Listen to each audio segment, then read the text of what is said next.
მოგესალმებით ძვირფასო მეგობრებო, სამწუხაროდ პერიოდულად დრო და დრო ხდება ხოლმე რომ ხდება შეკვეთილი თავდასხმები ეროვნულ თანხმობის დარბაზზე იმ განვლილ გზაზე ნაკეთებ საქმეებზე, რომელიც წლების განმავლობაში კეთდებოდა ბატონ აკაკი ჯორჯაძის ხელმძღვანელობით და პირადად თავად ბატონ აკაკიძეც ხშირად არის ხოლმე ეს თავდასხმები და გარკვეული დრო გავიდა და გვიკვირდა კიდევაც რომ აღარ ჩანდა ამდაგვარი შეკვეთილი თავდასხმა და აი კიდევაც განხორციელდა ჩვენ ეს არ გვიკვირთ პირიქით როგორც გითხართ ის გვიკვირდა რომ ამდაგვარი გამოვლინება აგვიანებდა ერთ-ერთი პიროვნება რომელსაც თავისი საკუთარი ინტერნეტ ტელევიზია აქვს გამოდის და ცდილობს დააკრინოს დაამდაბლობს ის საქმეები, რაც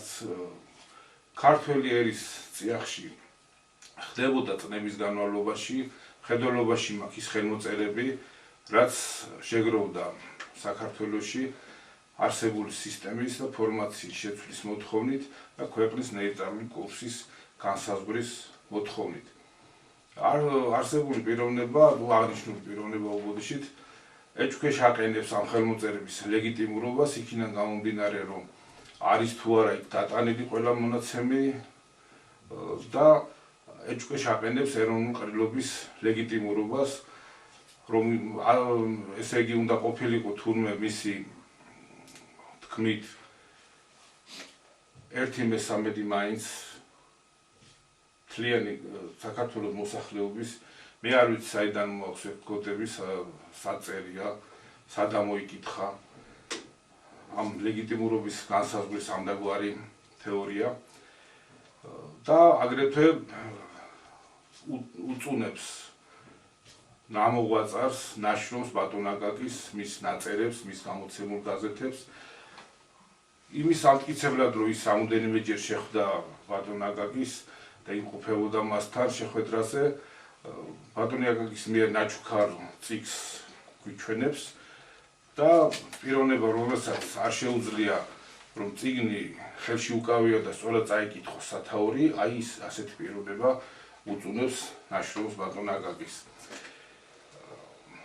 ამ პიროვნებას ალბათ წარმოდგენაც არ აქვს 1918 წლის ეროვნული კრების შესახებ რომ იქ არანაირი სრული მოსახლეობის 1/13 არ შეკრებილა და არც არავის, მათ შორის არც საერთაშორისო სამართლის სხვადასხვა წარმომადგენლებს თუ სხვადასხვა ქვეყნების წარმომადგენლებს, საერთაშორისო ორგანიზაციის წარმომადგენლებს ეჭქვეშ არ დაუყენებიათ ეროვნული კრების გადაწყვეტილებები და მიღებული დადგენილებები. ჩვენ მეც აღარ გავაგზავნებთ ამ თემაზე საუბარს ფიქრობ თავადაც ხვდებით რომ ამდაგვარი თავდასხმები არ იმსახურებს დიდ ყურადღებას და დროის ხარჯვას მით უმეტეს როდესაც ჩვენ ხედავთ რა ხდება ქვეყანაში რა მდგომარეობა სასაუბრო საბრძოლი პასუხგასაცემი ნამდვილად ძალიან ბევრია ეს უბრალოდ ისეთ ცნობისთვის შეგხვდა და ვალდებულად ჩავთვალეთ თავი ორიოდე სიტყვით გვეთქვა ამის შესახებ ჩვენ დღევანდელი საუბარი ისევ და ისევ შეეხება ქართული სიმდიდრის, ქართული მიწაწყლის გასხვისება გაყიდვას აი ამ მცდელობებს, რომელიც ჩვენ თვალსა და ხელშუა ხდება ამ თემებზე გვინდა დღესაც თქვენი ყურადღება გავამახვილოთ არის რაღაც სიახლეები და თქოთ ბატონებო კი ბატონო მივესალმებით ჩვენს მსმენელს, მომაყურებელს.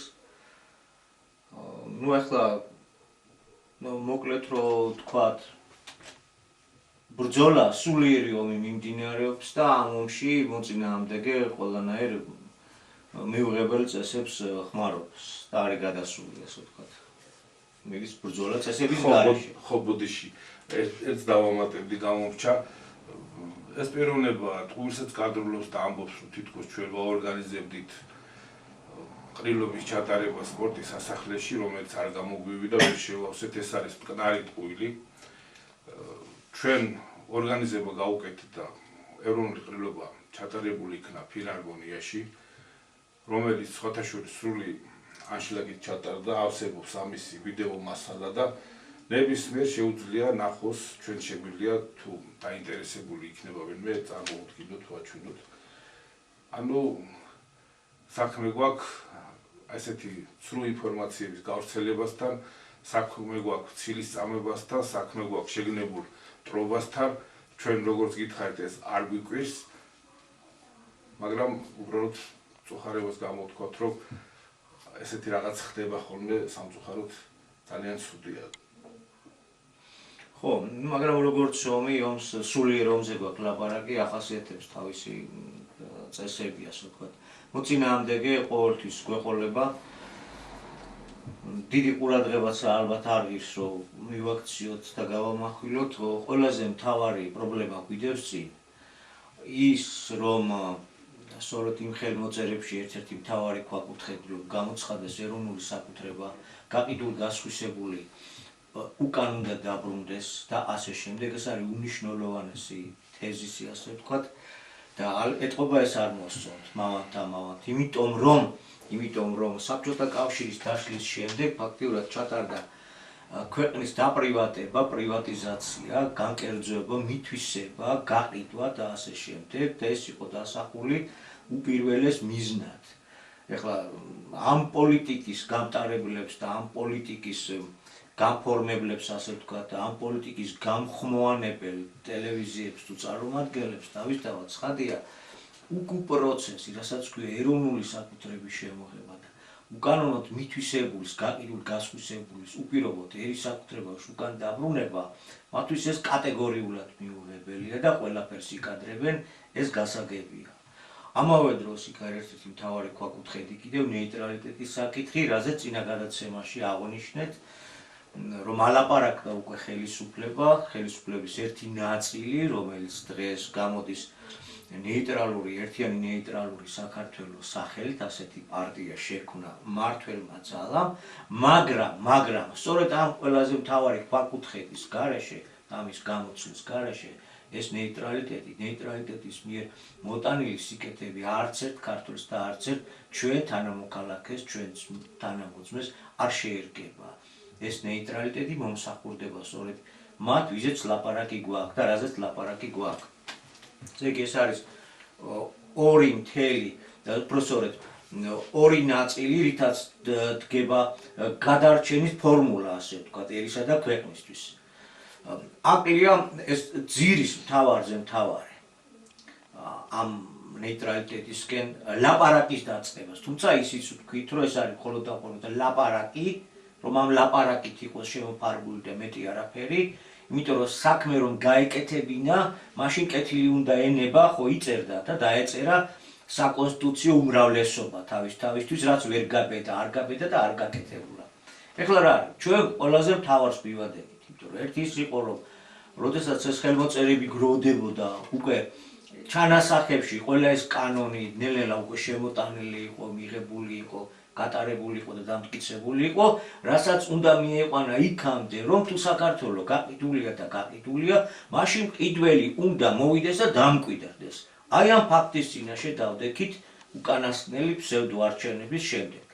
დაგვაყენა არსებულმა რეჟიმმა, რომ უკვე უშუალოდ უნდა მოვიდეს მყიდველი, კაცო, ისე კი არა, ეს შეფარულად და ასე შემდეგ სხვადასხვა დახურულ სხდომებზე, რომ საიდუმლო ხელმოწერებია გაკეთებული. არა, უშუალოდ ღიად უნდა მოხდეს, რომ უნდა აშენდეს ქალაქები, შენდება ქალაქი, მართლაც შენდება და შენდება, ის ცალკეა. თვითონ დედაქალაქი შენდება, ბათუმი შენდება, კორპუსზე, ცათამბჯენებზეა დაგეგმილი და ვიცით, რომ უკვე ეს იყიდება გატალი, ავიღოთ, შევიდეთ ინტერნეტში, რამდენი რეკლამა უკეთდება, არა მარტო არაბების მიერ, ჩართულია სხვადასხვა, ვისაც არ ეზარება, ყველა კომპანია ჩაბმულია, რომ გაუკეთეს რეკლამა, რომ ჰარიკა საქართველოში უძრავი ქონება, მოკლედ, აი ესე ყრია ხალხო და აბა მოდით, აბა თქვენიც. ესე იგი, პატრონი უკვე მოდის.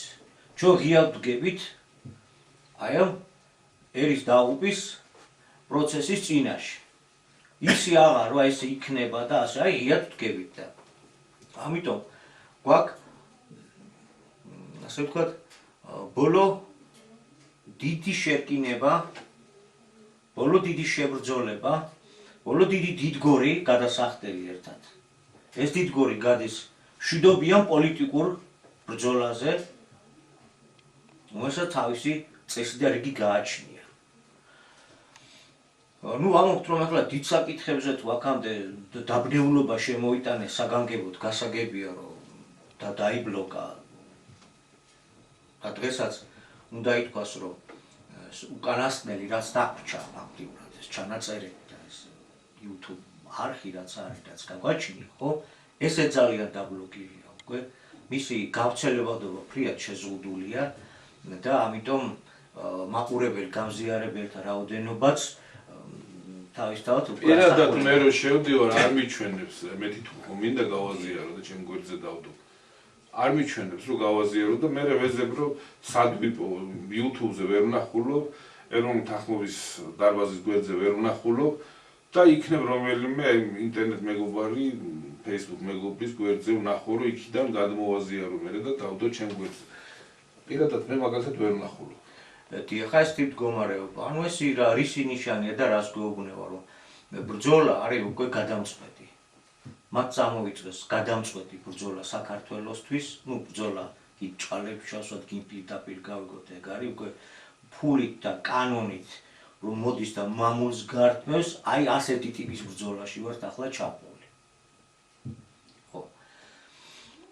და ამიტომ ასეც არის გამოვიდა ხმები რომ არაბული კომპანიების წარმომადგენლობა შეშფოთებულია და ხელისუფლებისგან ითხოვს უფრო მეტ გარანტიას, რომ ადგილობრივი მოსახლეობა, ქართველობა წინააღმდეგობას ხომ არ გაუწევთ. და ხელისუფლება პირობებს აძლევს, რომ ეს წინააღმდეგობა მის მიერ იქნება მოხსნილი, ესე იგი ქართული ელემენტი, ქართველობა საქართველოში იქნება ერთხელ და სამუდამოდ განეიტრალებული. ამიტომ ის რომ ამ ჩვენ YouTube არს უკვე მეტად ბლოკავენ, ეს ბუნებრივია და გასაგებია. არის გადამწყვეტი ომი მიმდინარეობს.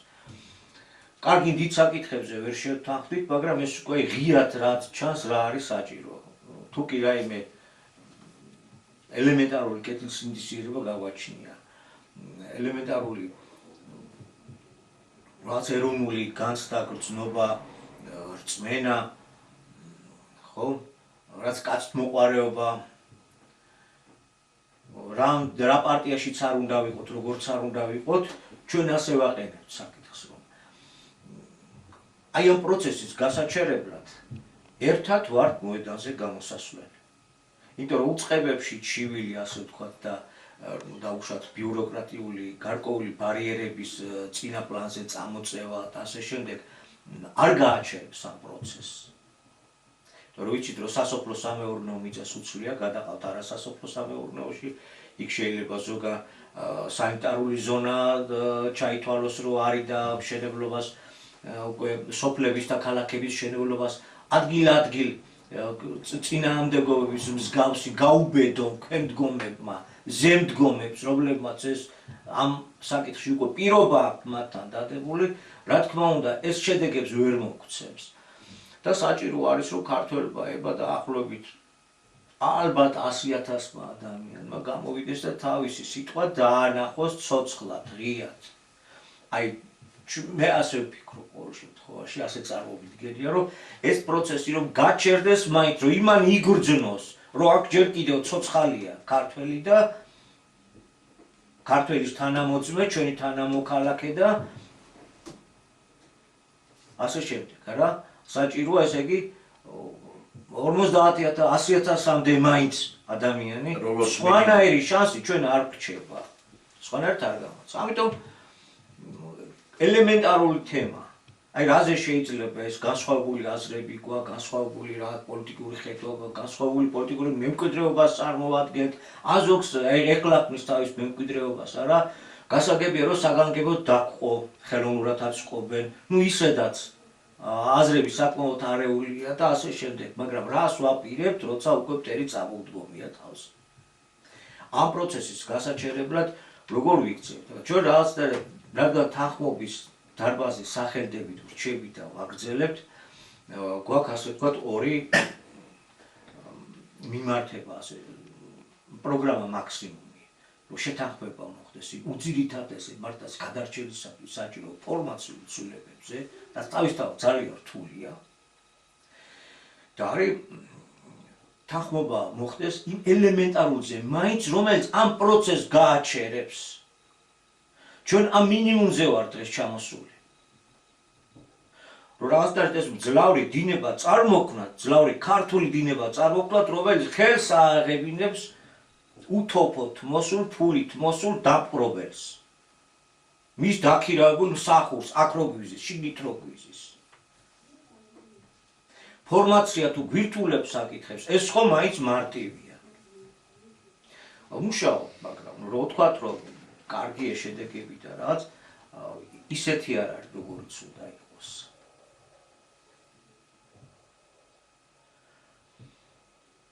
ვერ იძებნება ის, რაც საჭიროა. უნდა ითქვას, რომ როდესაც უკვე ღიად დაგვიდეს, რომ თურმე ქართული ოცნება ყოფილა არაბული ქალაქების აშენება, კოსმოპოლიტური ქალაქების აშენება, ამასაც მოვესწარით. თურმე ჩვენი წინაპარი ამაზე ოცნებობდა. როდესაც ეს წინ დაგვიდეს, ქართული საზოგადოება რა თქმა უნდა გულხელდაკრეფილი არ შეხვედრია ამას. სხვადასხვა პოლიტიკურმა დაჯგუფებამ დაიწყო აქტიურობა. ვერ ვიტყვით, რომ ხმა არ ამოიღეს. ძალიან ბევრმა სოციალურ ქსელში ვინც აქტიურია, თავისი რეაქცია გამოხატა და არა ფიზიკურადაც ასე შემდეგ. მაგრამ ჩავფლავდით. მოდი სიმართლე თქვა, ჩვენ ჩავფლავდით. გასაგებია, რომ 7 მილიარდზე როცა ლაპარაკი, რასაც ჩვენ გვეუბნებიან, მაგრამ კიდევ რა ფულებია. ეგ სხვა საკითხია. მილიარდზე, 7 მილიარდზე ლაპარაკი. ეს არის უზარმაზარი მოსტრი წამოსული, ხო?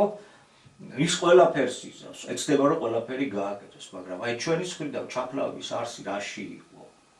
ერთმა ორგანიზაციამ თუ ფუძე კაციო უხმო, მეორემ თავის პარტიას არ უხმო არ გამოაცხადა მობილიზაცია, მას სხვა დროს გადაიტანა. მესამემ სხვა მიმართულება მისცა 100 კაცს გამოიყვანა. მეოთხემ ასევე 200-300 კაცს მანაც სხვა მიმართულება მისცა და ძალიან ბანალური რამ მოხდა, რაც ხდებოდა ხოლმე სამცხაროდ ხშირად. ცალ-ცალკე და ცალ-ცალკევება გაფანტვა გამოიწვია და სათანადო წინააღმდეგობის ფრონტი ვერ ვაჩვენეთ, არ გამოჩნდა. სიმართლე უნდა ითქვას, ერთადერთი ორგანიზაცია, ახალგაზრდული ორგანიზაციას, ვეძახით თუ არ მიწყენენ. ეს არის ალტინფოს ახალგაზრდები, რომლებმაც 10,000-მდე ადამიანი გამოიყვანეს, აი თუ კი მათ ეჭვი გაუჩნდათ და ამ ხელისუფლებისგან მოითხოვეს დამატებით გარანტიები, ეს ამ ახალგაზრდების დაძახილზე ქუძე კაცი რომ დაიძახეს და უხმეს გამოყვანილმა ხალხის რაოდენობამ თუ შეაფიქრიანა. დანარჩენებს არ ჩაგვეთვალა. სამწუხაროდ გავაგრძელეთ ურთიერთდაპირისპირების გზით. ნუ თქვით, რომ იმ პირველ ეტაპზე თქვით, რომ ხლა ყველამ რომ დავიწყეთ პატარ-პატარა რაღაც ორგანიზაციული ერთობების გამოგვიძება და ჩამოყალიბება, თქვით, რომ ხლა ჩვენ ძალებს ვიკრებთ. და დაუშვით, რომ კი ბატონო, კარგი, ეს გავამართლოთ, მოდი ეს პროცესი, რომ შენ რაღაც ამსახელდებით გინდა რომ შენი თანამოაზრეები შემოიკრიბო, ნუ შენ ამსახელდებით, კარგი, კი ბატონო, იყოს ეს სახელდებათა და ორგანიზაციათა სიმრავლე, კი ბატონო, იყოს, მაგრამ ეს სიმრავლე არაფერში გვარგია, თუ ეს მომრავლებული ორგანიზაციები ერთმანეთის წინააღმდეგ წავდნენ და იმ ერთ გამოსვლისთვის ერთად არ დავდგებით. ეს იქნება საბოლოო ჩვენი ჩაფლავება. ამაშია საქმე. მაშინ სადამდე მივდივარ, თუ ესე პირგამწყრალი და ურთიერთდაპირისპირებლები, ესე იგი ლანძღვა ვერ ჩამოგვიცილებია პირიდან. თავდასხმები ვერ ჩამოგვიცილებია პირიდან. ის აქ იყო, ეს აქ იყო, მე არ მაინტერესებს ომამდე ვინ იყო ტანკისტი. თავარია ომში რას აკეთებ. ახლა რას აკეთებ. ახლა რა პოზიცია გიკავია. ხო, ყველა ანამისტები ვიყავით, ანინისტები ვიყავით, ან არაფრისტები ვიყავით. მაგრამ ეხლა რას ვაკეთებ? როგორ დაველოდოთ პირველი ბარის დაკვრას და მე არ ვიტყვი. შენი ბარის დამკვრელიო და ვინმე რო დაიძახებს, მაგრამ აქაა სწორედ საკითხი. რომელიმე თუ დაიძახებს, იმის დაძახის ავყვებით, მასთან ერთად ვიტყვით, რომ ჩვენც გავარ, თუ ჩვენ გადავდებთ ახლა, იმ დღეს არა, სხვა დღეს გადავდებთ. იმასთან გვერდში არ დავდგებით, რასაც ვაკეთებთ, რასაც ვამობთ. ან უკვე იმდეს ვლანძღავთ წინასწარ ერთმანეთს, რომ დადგომა აღარ გამოგვივა. ვის ვახარებ ბოლოს? ხო, ახლა გამრავლდნენ. ინტელექტი გონება არ გვაკლია და მეტრამპეობის სპეციალისტები ყავს, საერთაშორისო ამბების სპეციალისტები ყავს, მასონობის სპეციალისტები ყავს, ნათელხილველებსა და იმათზე რომ აღარაფერი ვთქვათ, ეს ხო აბა უხად გვაყრია. ასე არის. ბატონო, მაგრამ ამ საკითხებს რა ვუყოთ, ამ ყველაზე გასაგებს, ყველაზე გასაგები უნდა იყოს და ყველაზე საშური. ეხლა თუ შედეგს ვერ დადებ, მაშინ ვინ დაგირჩენს შენ საქართველოს? წარმოგიდგენიათ, ამხელა კორპუსები შენდება, ამხელა რეკლამები კეთდება და 100 კაცი გამოსულია სადღაც, 200 კაცი აქეთ არის გამოსული, 300 კაცი თუ რაღაც ბლოგერები ერთმანეთის ლანცხვაში. ერთ-ერთ შეხვედრაზე ახალგაზრდებმა კარგი საკითხი შემოვიტანეს. არსებობს შიკ ევროპის მიმდინარეობა, აბსოლუტურად კოსმოპოლიტური მიმდინარეობა, თავისი შინაარსით ანტიეროვნულია, შეიძლება ილია ჭავჭავაძის სურათს გამოიტანა. შინაარსით სრულიად ანტიეროვნულია. ხო? იქაც მრავალრიცხოვანი პარტიული წარმონაქმნი ერთიანი არ არის. იქაც ჭამენ ერთმანეთს, მაგრამ როცა საჭირო ისინი დგებიან ერთად. აქეთ ეროვნულები ვართ, ჩვენი ხალხის განწყობა ვიცით. რიგითი ქართველი, რიგითი ჩვენი თანამოქალაქე საქართველოს პატრიოტია. ქვეყნის მოყვარულია. მომხრე მეტი ყავს წინამძილეში. ვართ და ჩვენ ერთმანეთს უსაშინლესად უპირისპირდებით და მას წამოაყენეს ასეთი პრინციპი, თავდაუსხმელობის პრინციპი. მოდი ეს საერთო ომში ვართ გასასვლელი. უარს არ ვამობთ, გამოსვლებია საჭირო, აუცილებელია გამოსვლა. ყველა უთანხმდებით, თუ არ დაიწყებ გამოსვლებს, შენ ამ იურიდიული იმები ვერ გახვალ ფონდს. უკვე ესია საკითხი. ურთიერთთავდაუსხმელობა.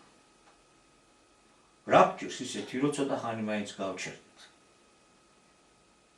და იმაზე ვიფიქროთ, წარსულის ამბები კი არ ურჩიოთ ერთმანეთს, იმაზე ვიფიქროთ, ეს პროცესი როგორ გავაჩეროთ. როგორ მოვახერხოთ, რომ ერთი პარტია მაინც ერთი დაჯგუფება თუ წამოიწყებს ამ წინააღმდეგობას და ხალხს დაუძახებს.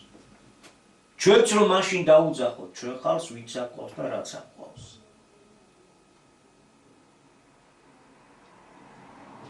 ამის სპეციალისტები თუ ვართ. არა და რასაც ვამთ, ეს ხო ძალიან მარტივია, ძალიან ჭეშმარიტია. ბავშვიც რო გააჩერო, ისიც ამას კეთებს. ჩამოთვალეთ წეღანაი მაგარი სპეციალისტები ვართ ამა თუ იმ საკითხს ვარჩევთ მოკლედ სოფლიო დონეზე. მაგრამ ეს ამ ელემენტარული საკითხის სპეციალისტები თუ ვართ. აერონული თანხმობა, კარგი იმ დიდ იმაზე ვერ შევთანხმდით. ამ ელემენტარულზე მაინც აღარ შევთანხმდით, ვერ უნდა მოვახერხოთ. ამ თემას რატო არ ვეწევით? ჩვენი პროგნოზიორობით რომ ვეკეკულუცებით საზოგადოებას. ამ ყველაზე მთავარ საკითხზე რატო ერთ სიტყვას არ ვძრავთ ისე, რომ მართლა წავიდეთ იმ ერთიანი ძალის ტოლქმედით. განა შეიძლება, რომ თავი გადაერჩინოთ თუ ერთიანი ძალის ტოლქმედი არ შევქმნით. ვის რაში სჭირდება ჩვენი ეს პროგნოზიორობა, ჩვენი ეს კარგი ანალიტიკური მონაცემები და წინასწარ მეტყველური ისინი აი ხო როგორი დაძაბულია კიდევ სოფლიოში ამბები და ვის რაში სჭირდება. მომავალი თაობა ამ ყველაფერ თავზე გადაგვახევს. თუ აი ამ დიდგორს ჩვენ ვერ მოვიგვეთ. ესე იგი ფულით და იდეოლოგიით მოსულ ტერს თუ ვერ მოვიგერიებთ. პოლიტიკური გზით რა თქმა უნდა. იმიტომ რომ ჩვენ აქ გვაქვს ლაპარაკი იმ ძალების ერთად დადგომაზე, რომელიც კონსტრუქციულად აზროვნებს. პოლიტიკურად როცა უდგება, როდესაც გარკვეული ხედვა გააჩნია, რაღაც დესტრუქციულ ფაშისტურ ძალმომრეობით იმაზე ჩვენ არ გვაქვს ლაპარაკი. ესეთი რაღაც თუ გაჩნდება, ეს იქნება ამ საქმის დასამარება. ამაზე გვაქვს სასაუბრო. პირველ რიგში. და მეორე საკითხმა წამოიწია, რომ აი სოციალ-დემოკრატიული უნდა გახდეს და ეს ლიბერალური არა და რაღაცა თუ დრო გვაქვს ორი სიტყვით თუ შეიძლება ამ თემას რომ გამოვეხმაუროთ. სოციალ-დემოკრატიული უნდა გავხდეს. სოციალურმა საკითხებმა წამოიწია, ხედავთ როგორ გვიძვირებენ და უკვე ყველა ვიცით, რომ საქართველოს გახდა მევახშეების, ანუ ბანკირების, საქართველოს გახდა შუამავალ გადამყიდველების, ესე იგი არის მწარმოებელი და არის მომხმარებელი და შუაშია ჩაჭედილი, გაჭედილი, საქართველოს გახდა დიდი გადასახადების, ასე შემდეგ. მოკლედ საქართველოს გახდა საქართველოსთვის და აქ მაცხოვრებელი ჩვენი თანამომავალებისთვის როგორ ვთქვა, ჯარიმების ჯოჯოხეთად იქცა რა. თუ კი რამე საკეთებ, ჯოჯოხეთი გადევს, ერთადერთი გზა გრჩება რა კიდე გაგავთ. ხო, ეს საგანგებოდ შემოშეებული, იმიტომ რომ ნაყიდი აქვს და პირველი უნდა მოვიდეს და შენ რო წაყიდე რა. და ეს სოციალურმა თემამ წინ წამოიწია. არსებული ხელისუფალი, რომელიც მათ ემსახურება სამწუხაროდ. რაღაცით უნდა რომ ვითომ გააიაფოს და ასე შემდეგ. შედეგები არ აქვს. სოციალ-დემოკრატიული უნდა ვიყოთ. საიდან მოვიდა ლიბერალური პოლიტიკა, ლიბერალური ეკონომიკა. ეს სიტყვებში ხდება ადამიანის დაბნევა და სიტყვა ღმერთი და ანტიქრისტე, ანტისიტყვა და ეს სიტყვებით ხდება მანიპულება. ლიბერალიზმი, რაც ჰუმანიზმი იყო, რაც და შემწყნარებელი და ასე შემდეგ, რაში გადაიზარდა ეკონომიკური ლიბერალიზმი, თითქოს შემწყნარებლური და რაღაცამდე, და სრულიად საწინააღმდეგოა სინამდვილეში. ეს არის კაპიტალიზმი, სადაც არის კონკურენცია, სადაც დიდმა უნდა შეჭამა პატარა, და უნდა გამდიდრდა და დააგრო რაც მეტი და მეტი. ესაა ეს პრინციპი და მას შემდეგ რაც იდეოლოგიური მოწინააღმდეგის, ანუ საბჭოთა სისტემის განადგურება გადაწყდა დიადი შეთანხმებით. გადაწყდა ყოველგვარი ამ სისტემასთან კონკურენციის გამო შექმნილი სისტემები იქაც ჩამოშალეს. და გადავიდა როგორ პირდაპირ დიდრებით მსოფლიო ერთმართველობამდე უნდა მივიდნენ და მდიდარს მიეცა აბსოლუტური თავისუფლება. რაფასიც კიდე დაადე, როგორც კიდე რანაირად კიდე გამბიდრდი. და შენ უბრალო ადამიანი უნდა ელოდო იმას, რომ მე სიმდიდრე თავზე გადმოგეფრქვება. არსი ამაშია. ბაზარი თავისუფალია, ფასები თავისუფალია, ყველაფერი თავისუფალია და აი ეს პირობა ქმნის სწორედ იმ მდგომარეობას, რომ ერთი ნაწილი ოლიგარქი ხდება და დანარჩენი ღარიბი აღატაკი და თავის გადასარჩენად გადის მსოფლიოში უკვე. რა მოაქვს ამ ლიბერალურ ეკონომიკას, ანუ მდიდარს, ანუ ფულით იზომება ყველაფერი, ფულით იყიდება ხელისუფლება, ფული მართავს და ასე შემდეგ. მდიდარი მართავს და ესე იგი გამდიდრებული ადამიანი საზოგადოების შრომას იყენებს, ეროვნულ სიმდიდრეს ითვისებს, იყენებს. ფულს ვერ დააგროვებ თუ არა საზოგადოება, თუ არა კაცობრიობა. არ არსებობს რაღაც შენ დააგროვ და რაიმე შექმნა. შენ ამ შრომას იყენებ, თითოეული ადამიანი, სადაც ხელწდომა აქვს, ამას იყენებს. ამას ექსპლუატაციას უწევს. ანუ ეს მდიდრდება. ამის ხარჯზე მდიდრდება. ესე იგი როგორ არის? ეს მდიდარი ართმევს საზოგადოებას, საარსებო რესურსი ითვისებს. უკან საზოგადოებას, ანუ ერთად ქვეყანას აბსოლუტური იგებს. ესე იგი ვიღებთ გაჩანაგებულ უმრავლესობას, რომელსაც საზღვრები გაუხსნეს და სამუშაოდ და გაფანტეს. და ვიღებთ ერთი მუჭა ზემდიდარს, რომელიც ამ სიმდიდრეს ვერ მოიხმარს. არც სხვას აძლევს თავის ცხადია და ვერთი ავიძაღლის პრინციპზეა დასული. ეს არის ძალიან მახინჯი მდგომარეობა. ესა კაპიტალიზმის უმაღლესი შედეგი და რაზე მიდის ბრძოლა მიდის მერე ბაზრებზე და ასე შემდეგ მოგებისთვის და მთელი ეს საკითხები არის ჩართული და აი ეს ლიბერალიზმი, ანუ ეგრეთ წოდებული თავისუფლება, ეკონომიკური თავისუფლება სინამდვილეში ნიშნავს უმდიდრესი მონოპოლიების განუხრელ ბატონობას საზოგადოებას. ესე იგი, ძირფესვიანად თუ არ მოხდება ამ სისტემის შეცვლა, უფრო ჰუმანური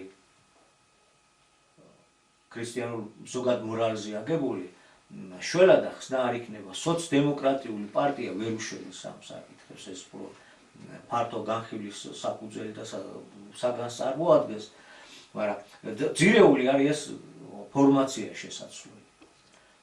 სხვანაირად აქ შენ სიკეთეს ვერ მიაღწევ, არ იქნება.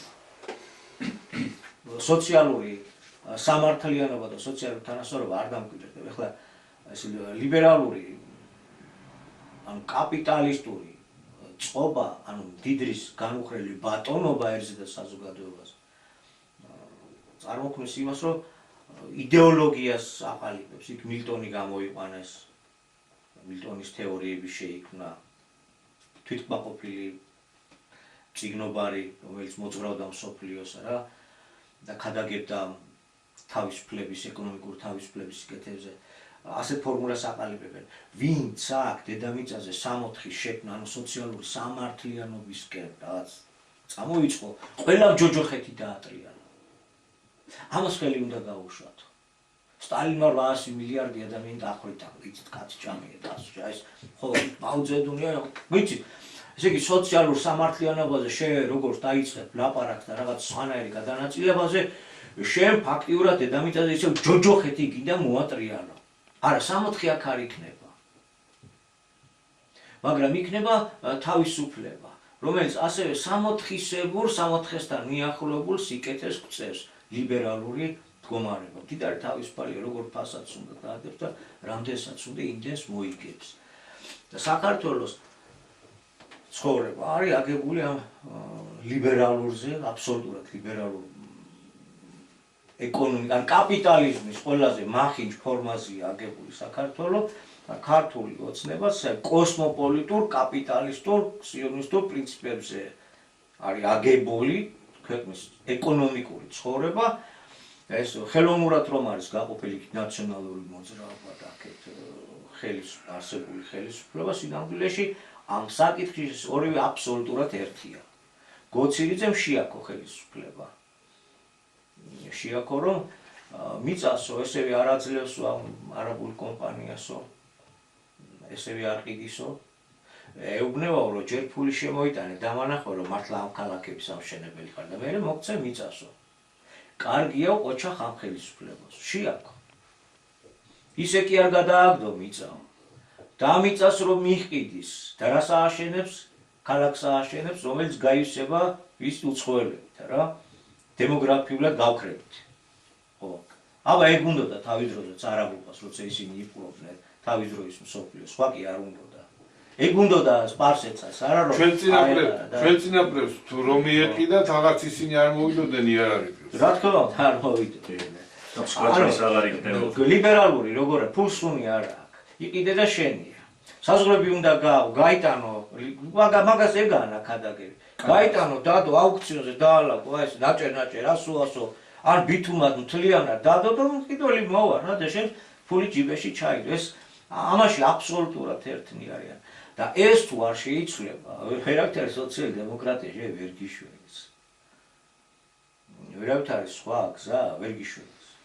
თუ ამ ძირეული ცვლილებების გატარებისთვის არ მომზადდებით. თეორიული მასალა და იურიდიული საფუძვლები მომზადებულია.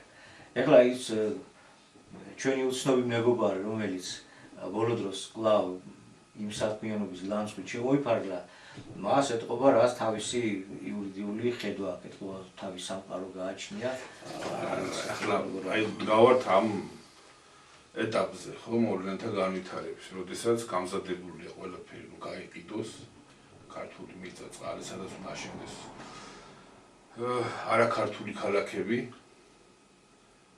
და ვიღაცას უცებ გაახსენდა და დაიწყო ამ ხელმოწერებზე მისი კრიტიკა, მისი ძაგება, მისი ლეგიტიმაციის კითხვის ნიშნის დასმა მაინც რა წერია ხელმოწერებში ისეთი, რაც ვიღაცას დისკომფორტს უქმნის და სწორედაც აი ამ მომენტში გარკვეულ წინააღმდეგობას წარმოქმნის და ვიღაცამ გადაწყვიტა, რომ მოდი ბოლომდე ჩავარდღათ ამას, რომ მე დავუშვათ რაღაც წინააღმდეგობა არ მოიყენოს. სწორედაც ამ ხელმოწერებში წერია რა, რომ მიწა, წყალი, წიაღისეული, სულიერ მატერიალური ფასეულობები არის ქართველი ერის საკუთრება. მისი ყიდვის, გაყიდვის, გასხვისების უფლება არავის არ აქვს და გაყიდულ, გასხვისებული უკან უნდა დაბრუნდეს. აი რატო გამოუცხადეს ამ ხელმოწერების ბრძოლა და რატო გამოუცხადეს ამ ხელმოწერების საფუძველზე ჩატარებულ ეროვნულ ყრილობას ბრძოლა, რომელმაც ყრილობამაც ამ მოთხოვნებს ქართველი ერის მიერ ხელმოწერებით გამოხატულ მოთხოვნებს და სურვილს ლეგიტიმაცია გაუკეთა. აქ წერია, რომ არ შეიძლება ქართული მიწა-წყლის გაყიდვა. არა და ამად გამზადებული აქვს უკვე ყველაფერი, რომ და გაყიდონ. კი არ გაყიდულიც აქვთ. ეს უქმნის წინააღმდეგობას. ეს შემთხვევითობა არაა. როდესაც ესეთი შეკვეთილი თავდასხმები ხდება, მის უკან ვინც დგას, იმან იცის სწორედაც რატო ამ დროს და რა ფორმით. ახლა ჩვენ შევეჩვიეთ იმ გამონათქვამს, ყური შევაჩვიეთ ქვეყნის არაფორმალური მართველი. ეს თითქოს ესეც უნდა იყოს. ვინ არის არაფორმალური მართველი და რითი მართავს? რა ბერკეტები უყრია ხელთ, რითიც მართავს ქვეყანას? აი მაგალითად ნიშნავს პრემიერ-მინისტრს. მე თუ რაღაც არ მოეწონება, ეტყვის, რომ შენ აღარ უნდა იყო პრემიერ-მინისტრი და უნდა გადადგე პრეზიდენტი. აი შინაგან საქმეთა მინისტრი ეს უნდა იყოს ან არ უნდა იყოს. რა ძალაუფლება უყრია ხელთ? რითია? რითაც ემორჩილებს ყველა დანარჩენი. ერთი შეხედვით ვის ხელშია რეალური ძალაუფლება? პრემიერ-მინისტრია. ამა თუ ძალოვანი თუ სხვა ტიპის სამინისტროს პირველი პირია, რეალური ძალაუფლება მის ხელშია, იურიდიულად ესია. და ამ დროს ეს ემორჩილება იმას, რატო? რითი მართავს ის? რა აქვს მას ხელთ ისეთი, რაც აძლევს იმის საშუალებას, იმ ბერკეტებს აძლევს, რომ მართოს. რაჯადოს ფული? დიახული ხო. მაგრამ მას ვინ მისცა ეს წარმოსილება, რომ ქვეყანაში წარმართოს პროცესები. იმათ, ვინც სოფლიოს მართავს. და ვის ხელშიაც არის დიდი ფული. რა თქმა უნდა. ანუ მივდივართ ამ მსჯელობით სადამდე, რომ არსებულ სისტემაში ფული განაგებს ყველაფერს, ხალხის არჩევანი. არჩევნებს მივიდა ამ პარტიას მისცა ხმა და მე იმ პარტიამ ეს პრემიერ-მინისტრი უნდა აყენოს თუ ეს მინისტრები უნდა ეს უკვე რაღაცა ბავშვურ მათ მოჩანს და ძალიან გულუბრყვილო თუ არა ხარ ადამიანი. ნუ ამას აღარ დაიგერებ. სწორედაც აი ამ ფორმაციის შეცვლაზე იმიტომ ლაპარაკი, რომ ეს ასე არ უნდა იყოს.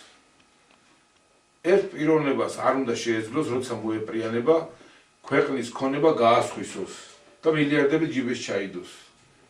იქნა რაღაცა ნაწილი თავის ხელქვეითებს გადაუნაწილოს და ამით დააკმაყოფილოს.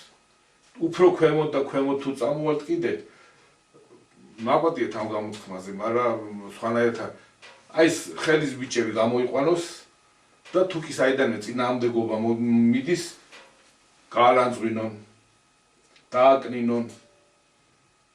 თქვენ რომ ამას ძალა არ აქვს, რომ ეს იურიდიული ძალმოსილების მქონე საბუთი არ არის. ეს ერთი ჯაჭვია. შემთხვევით არ ხდება არაფერი. ეს სწორედაც ამიტომაა, რომ ამ ეტაპზე ვიღაცას გაახსენდა და რამოდენიმე წლის გარდაცვლილ ადამიანს დაესხა თავს. მის ნაკეთებს საქმეებს დაესხა თავს. რატო? რატო გაახსენდა ახლა მაინც და მაინც, როდესაც აი ამ ქართული მიწა-წყლის ყიდვა-გაყიდვაზეა ლაპარაკი და ერის წიაღში არსებული გარკვეული ეროვნული ძალები ცდილობენ გაიბრძოლონ, წინააღმდეგობა გაუწიონ. ეს ხომ არ არის საბუთი, რომლის საფუძველზეც შეიძლება ქართველთა გაერთიანება შედგეს. შეიძლება იმ თემაზე ამ ეტაპზე ვერ თანხმდებით, რომ ფორმაცია ძიფესვენად შესაძლებელი, მაგრამ აი იქ რაც წერია რომ არ უნდა გაიყიდოს, არავის არ აქვს გაყიდვის უფლებაო. იქნება აი ამ პუნქტზე შეუძლოთ ქართველებმა და მოახერხოთ გაერთიანება. ყოველ შემთხვევაში ვიღაცას ამის შიში აქვს. ნამდვილად, რომ სხვანაირად არ წამოწევენ ამ თემას, იმიტომ რომ გამოუცხადებელი როგორ ვთქვა, დაუწერელი კანონია, თუ კი ვინმეს ლანძღა გოდის ამ სიტყვაზე, ესე იგი მას ერთგვარად გარკვეულ რეკლამასაც უკეთებ. ყველაზე კარგია საერთოდ არ ახსენო. რასაც აკეთებენ ამ მიმართულებით. მაგრამ ხანდახან როგორც ჩანს ძალიან შეაწუხებთ ხოლმე მაინც და გადადიან უცენზურო და ბრალდებების და ციგზამის ხაზით გადადიან უკვე და ეგ იმას ნიშნავს რომ ერთგვარად მაინც გარკვეული სახით რეკლამასავით გამოვდის. ახლა რომ მიადექი და აკრიტიკებ ის ვინც არიან და რასაც წარმოადგენენ, ისინი ხო პასუხს მაინც გაქცევენ რა და ესეც ხომ მოისმინა. კი ბატონო, აი ეს რეალობა გაგვაჩნია ქვეყნის შიგნით სხვა ახლა ისეთი განსაკუთრებული თავისთავად ცხადია არ ხდება, ახლა ყოველდღიურ შოუებს არ გვაკლებენ და არ მოგვაკლდება სხვადასხვა წვრილმანი საკითხებისგან, ყურადღების გამახვილება თავისთავად ეს ამ ფორმაციის არსებობის განსაზღვრა განმაპირობებელია, სხვანაირად ვერ მოხდება, არ იქნება. საგარეო საკითხებს ახლა არ ვეხებით, მაგრამ ორი სიტყვით შეიძლება შევეხოთ ირანის განსაკუთრებული არაფერი არ ხდება, ჯერჯერობით დაპაუზებულია განდაცემა რომ არ გავგვეწენოთ ძალიან და ჩვენ მეგობრებსაც მივცემთ საშუალება რომ თავისი აზრი გამოხატონ ორი სიტყვით წარსდგენ სვენელის წინაშე. მოდი თემა ამ განაცემაში აღარ შემოვიტანოთ, შევთანხმდეთ ამაზე, იმიტომ რომ არც ისეთი არაფერი არ ხდება განსაკუთრებული და დაპაუზებულია ყოველ შემთხვევაში სიტუაცია. და ახლა კიდევ რა არის ითქვა შეიძლება მეგობრებო, პატივცემულო მსმენელებო, რო იყოს აქ მარტო ერთი ორგანიზაციის საწინააღმდეგოდ ეს განცხადება გაკეთებული და ბატონი აკაკი ჯორჯაძის წინააღმდეგ. კიდევ ვიტყოდი რომ ის მთელი ერის და მთელი ქვეყნის წინააღმდეგ არის ეს განცხადება გაკეთებული. და იმის აი თითქოს რა ვიცი რა იმოდენა ხელმოწერებს 2 მილიონამდე ადამიანის ხელმოწერა სამჯერ ჩატარებული. ეს ხელმოწერები შეგროვებული სამჯერ ეს ეროვნული ყრილობები, ლეგიტიმაცია ყველაფერი რო ცნობილია ეროვნული ყრილობის მიერ სამივეჯერ და სათანადო დადგენილებები გამოტანილი სრულიად საქართველოს ეროვნული ყრილობის და დაგზავნილი ნათარგმნი სამენაზე რუსულ, ინგლისურ, გერმანულ ენებზე და მსოფლიოს ყველა ქვეყანაშია დაგზავნილი. და აი ამის დაკნინებას რო ცდილობს ეს პიროვნება, ვინც არ უნდა იყოს რა, აი არ ვიცი, აი რომელ ქართველს უნდა მოუვიდეს ეს აზრად, თუ მართლაც აი რაც ითქვა, თუ ვიღაცისგან არ არის ეს ნაკარნახევი და ვიღაცას გარედან არ აწყობს მართლაც რომ საქართველოს და ქართველმა ერმა აი ეს საკითხები გადაწყვიტოს. ხო და მართლაც ახლა რომ საქართველოს თავის ისტორიულ ტერიტორიულ ფარგლებში რომ თავისი მიწით, წყლით, წიაღისეულით ქართველი ერის საკუთრება და მისი ყიდვა გაყიდვის, გაცემა, გასხვისების უფლება არავის არ აქვს. გაყიდული, გაცემული, გასხვისებული თავის წართმეული ტერიტორიებით უკანონო დაბრუნდეს და ქართველი ერის ეროვნულ საკუთრებად გამოცხადდეს.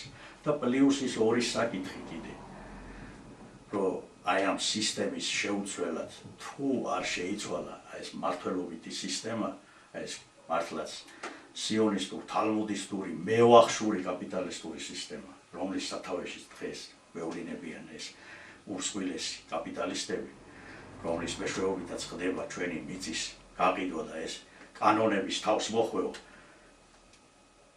აზრი არ იქნება ამ იმაში. და რამდენჯერ ეს ხელმოწერები გროვდებოდა ბატონი ედუარდ შევარდნაძის ხელისუფლებაში ყოფნის დროს, მისი პრეზიდენტობისას, მერე ნაცების დროს და ნაცმოძრაობის დროს და ბოლოს აი ეს ვიცი და ივანიშვილის ქართული ოცნება. მაგრამ ჩვენგან არასოდეს არ ყოფილა მაშინ იმის თქვა ძალიან ბევრი პარტია ორგანიზაციისგან იყო შემოთავაზება, მაგრამ მოდი ხელისუფლება შევცვალოთ, კი ბატონო დავამხოთ, მაგრამ ჩვენ ერთადერთი ყოველთვის არასოდეს არ გვიქვია რომ ხელისუფლებაში უნდა მოვიდეთ, მხოლოდ და მხოლოდ აი ეს სისტემა არის შესაძლებელი. ეს კაპიტალისტური სისტემა, დამოუკველი, რომელიც მარტო საქართველოს კი არა, აგერ ხედავთ. შეცვალეთ ის ხელისუფლებები, ხო? კი. ახლა მაინც ხონდა დაინახო ხელისუფლებები შეცვალა. არაფერი დადებითი შედეგები არ და მოვიდა. მარტო ჩვენთან კი არა, აი ხედავთ, აი ამის მაგალითებს. ბევრ წამყვან ქვეყნებში, ევროპაში, ამერიკაში, მაგრამ ხელისუფლების ცვლილებები არანაირ შედეგებს არ იძლევა. მაგრამ როგორც ახლა პროგრამა მინიმუმი, მიწა, წყალი, სამშობლო არ იყიდება. აი ეს მესამე პუნქტი, აი ეს თემა, ეს ძირითადი საკითხი, ამან მაინც უნდა გააერთიანოს ქართველი ერი, როგორც ითქვა. ამას ამბობდა თავად რაც გარდაცვლილი დიდი ხანი არ არის ჩვენი კათოლიკოს პატრიარქი ილია მეორე და მანამდე კიდე ჩვენი წინაპრები, დიდი ილია ჭავჭავაძე გვეუბნება, რომ უცხო ტომის ვაჭარი სტუმარია მკვიდრის ერისო. და სტუმარობა ვერასოდეს ვერ უნდა შეჰკადროს მასპინძელს, რომ ამათ და ამ შენი სახლის კარის ყიდვა მე მინდაო. აი ეს არის ზუსტად და ეს უცხო ტომის ვაჭარი ვინ არის დღეს? აი ეს ინვესტორები არიან, ის უცხოელი ინვესტორები, რომლებსაც დიდი ინტერესი აქვს, რომ აქ, მაგრამ ისინიც კი კითხულობენ უკვე. წერან ახსენი შენ, რომ ჩვენ ხელისუფლებას ეკითხებიან, რომ აი როგორია, აი ხალხისგან რამე პრეტენზია პრობლემები ხო არ იქნება და აი ჩვენ უნდა ვაჩვენოთ ახლა მართლა რომ ამ შემოსულ ინვესტორებზეც ვერ გაიგო ხალხმა. ის 5 მილიონს იმიტომ დებს, რომ აქედან 10 უნდა წაიღოს. კი ბატონო, შენი მოგება რაშია? იმის ინტერესები. იმიტომ ხომ არ დებს, რომ შენ დარჩე მოგებული. დებს რაღაცა თანხას, იმიტომ რომ ორი იმდენი უნდა უკან წაიღოს, ხო ქვეყნიდან გაიტანოს. და როგორც არასოდეს, აი ახლა გმართებს პატიცემლო სმენელებო, მეგობრებო, გაერთიანება არა რომელიმე პარტიის ირგვლივ, აი იმის ირგვლივ, რომ მიწა, სამშობლო არ იყიდება ისევე როგორც დედა, მამა, მშობელი, ოჯახის წევრი არ უნდა გაყიდო. აი ეს აი ბერე რა ბერე, ხო გავყიდეთ რა ამერ. ამის მერე ვინა ვართ ჩვენ და რა ვართ და როგორ მოგვიწევთ. მიწებს რომ ამოვწუროთ, მე რა გავყიდო. მე რა გავყიდოთ. აი ეს არის მოკლედ და კონკრეტულად და არც ისე დიდი მიწაწმის პატრონი ვარ და რომ ამოვწუროთ და გავყიდით და გავასხვისეთ სულ უცხოელებზე. მე რა ვქნათ? და ან ვინც გაასხვისებს კიდე. აი თუნდაც ახლა იმიტომ კი არა რომ მე იმაზე გული შემტკივა და რაღაცა დღევანდელ ხელისუფლებაზე. აი აღარაფერი რო აღარ ეკრებათ გასაყიდი, ვიღას რაღაცი ჭირდება ის ხელისუფლებაც და ის პიროვნებები და ძალიან კარგად ვიცით რომ მოღალატე და საკუთარი ერის გამყიდველი ინტერესაც არ აქვს. აქ ქართული სახელმწიფოს მოდი ყველაფერს თავის სახელი დავარქმევ. აქ ქართული სახელმწიფოს არსებობა და ქართველების აქ ცხოვრება მათ გეგმებში არ არის. არ არის. ეს დიდი ხანი გადაწყვეტილია. ჩვენ ადრეც თქვი მე. პირობითად შევარქვით არაბიზაცია. მოდი ამასაც თავის სახელი დავარქვათ. ეს არ არის არაბიზაცია. ეს არის არაბების თუ სხვა უცხოელების ხელით საქართველოს ქართველი მოსახლეობის უმცირესობაში მოქცევა, აქედან განდევნა და მე აქ სხვა ტიპის სახელმწიფოს ჩამოყალიბება, სადაც სრულიად სხვები მოვლენ და სხვა სახელმწიფოს ჩამოყალიბება. და რამხელა სივერაგია ისტორიული ფაქტების აბსოლუტური გაყალბება, ეხლა აღარ მინდა გავიმეორო. გვაქვს გადაცემა მიძღვნილი, უბრალოდ ეხლა აღარ მინდა კიდევ დავატრიალო. რომ თურმე ეს დედაქალაქი აქ ყოფილა, თურმე ხელმძღვანელები, ანუ მეფეები მათი ყოფილან, თურმე სხვათა შორის იგივე პიროვნებას ქონიეს, მე არ მიყურიათ მეგობრება მითხრეს. იგივე პიროვნებას, ვინც ამ ხელმოწერებზე და იმას გადაცემა გააკეთა, არალეგიტიმური უწოდოთ, რა არალეგიტიმური უწოდა, არა, მაგრამ ეჭქვეშ დააკეთა. ეჭქვეშ დააკეთა. მოდი ესეთი ფორმულირება ვიცით. ქონია ერთ-ერთი გადაცემა, სადაც საუბარი იმაზე, რომ ბაგრატიანები ებრაელები ყოფილან. მე არ მიყურია სიმართლე რომ გითხრათ, ისე მომავალი გადაცემა აჯობებდა რომ გადმომცეს საინტერესო ისეთი. ზურა. იბატონო, მივესალმებით ჩვენს მსმენელს და მაყურებელს, მე ძალიან მოკლედ შევეხები დღევანდელ თემას, ჩემო მეგობრებო. ну შეუძლებელია მშვიდად უყურებელ იმ პროცესებს, რაც უკვე ღიად მიმდინარეობს ჩვენს ქვეყანაში ქართული მიზანწყლის და სიმდიდრის გაყიდვა. და ეს რო ასე იქნებოდა, ჯერ კიდევ წლების წინ აფრთხილებდა ქართულ საზოგადოებას, პირველ რიგში რა თქმა უნდა ბატონი აკაკი რომ საქართველოს თავის მიზანს წყლით და თავის სიმდიდრით უკვე გაყიდულია და მიმდინარეობს მისი ტექნიკური გადაფორმების პროცესი. ეს რო იმ წლების წინ ითქვა, უკვე ღიად დღეს ჩვენ თვალწინ ხდება. ამით იმის თქვა მინდა რომ აი რა უნდა მოხდეს, ისე რომ ღიად ქართველი დაფიქდეს, დღეს რა ხდება ჩვენს თავს.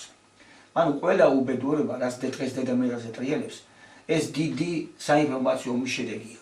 და ჩვენ ვერ ვიქნებით გამონაკლისი მათ შორის, იმიტომ ჩვენ ამ მოვლენის ეპიცენტრში ვართ და მე მინდა ჩვენ მსმენელს და მაყურებელს უთხრა, ჩვენ როდესაც საუბრობთ და ჩანაწერს ვიეთ, მინდა რომ ამას ვცდილობთ რომ მოვლენის ჭრილიდან დავანახოთ, ეს ან ყველაფრის მიზეზი აი ეს დრო არის. ანუ თუ ვერ იმის თქმა მინდა რომ თუ ვერ გავერკვიეთ დღეს დღევანდელი საზოგადოება ის გონის მატარებელი, ქართული გენის მატარებელი, რა დრო არის, რა მოთხოვნებია, რა პროცესი მიმდინარეობს, ვერადროს ვერ გავერკვევით. და ყველაფერი კეთება ამ კუთხით რომ ბურუსი არ გაიბანდოს, ერმა და ხალხმა ვერ გავიგოთ რომ ეს გზა დაუპისაა. აი ეს არის ლაბარაკი და მიმდინარეობს ეს საინფორმაციო ექსპანსია. ანუ ჩვენი აზროვნება პროფილირებულია, უკვე ცალმხრივია. ანუ მასმედია და ტელევიზია ყველაფერი გვაჩვენებენ ერთს და მეორეს და ერთმანეთს ვერ უკავშირებთ, ანუ თეთრი და შავი ვერ გაგვირჩევია. და რაც მალე გამოვა ქართული საზოგადოება ამ ილუზია მით უფრო კარგი იქნება. და ამიტომ იმის გამიდა რომ მოვლენით და ამ სიკრის დაფარვით ვერც ერთი ვერ დავჩებით მოგებული. და დღეს ამ ხრივ ნებისმიერ აკადემიური მსჯელობა, წუხილი ერს და ქვეყანაზე გულშემატკივრობა არაფრის მომცემია და ანუ შედეგის დიდი თამაშია და რა ვიცი აი ეს მინდოდა მე თქვა რომ ამ კუთხით გამოვხიზეს ქართული საზოგადოება. ყველა უკვე ღიად მიმდინარეობს, ანუ ეს გზა რო აი დაღუპისაა, ზოგადი არ არის. ეს უკვე ღიად ხდება. ყველაფრის ჩვენი ეს გაყიდვა და რაღაცაზე დავფიქრეთ და მართლაც შევძლოთ გაერთიანება, თუნდაც ამ ერთ პუნქტზე, რაც ახლა დღეს ვისაუბრეთ, რომ ეს პროცესი შევაჩეროთ ქართული წყლის და მე დანარჩენი, მე გამოაჩენს ღმერთი დანარჩენი რა გვექნება, იმიტომ რომ ქართველობა როგორც ვიცით მოალეობა და ეს უნდა გავაგზავნოთ ეს ამბავი ჩვენ უდინოდ ეს ბრძოლა უნდა იყოს საყოველთაო. იცოთ რა თქმა უნდა, დიახ. ამ კუთხით მინდოდა მე თქვა ჩვენ მსმენელთან და მე მგონი ჩვენ უნდა წავიდეთ ახლა დასრულებისკენ.